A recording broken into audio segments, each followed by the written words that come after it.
ìjọba ológun lábẹ́ ìṣèjọba Olúṣẹ́gun Ọbásanjọ́ ṣètò ìgbéjọba sílẹ̀ lọ́dún 1979. Wọ́n ṣètò ìgbéjọba lẹ̀, ètò ìdìbò dé. Ẹgbẹ́ NPN wọ́n jáwé olúborí tí Shehu Shagari sì di olórí orílẹ̀-èdè láàrin ọdún 1979 sí ọdún 1983. Ali Mazrui, ẹni tó jẹ́ Professor of African Politics, ó kọ wípé ìṣèjọba Shehu Shagari ó jẹ́ ìṣèjọba tó pa owó ìlú kúmọkùmọ tí ìwà ìbàjẹ́ tó sì pọ̀ lọ́pọ̀ yanturu.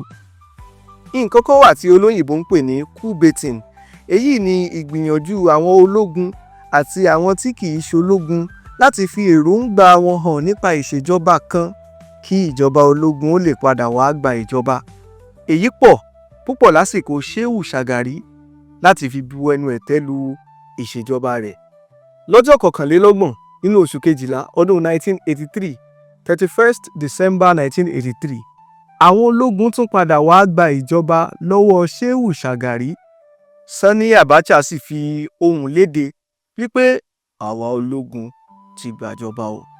Lọ́jọ́ 1 oṣù kínní ọdún 1984 ni ìgbà àkọ́kọ́ tá a gbọ́ ohùn Buhari tó sì pera rẹ̀ ní ààrẹ orílẹ̀-èdè tuntun.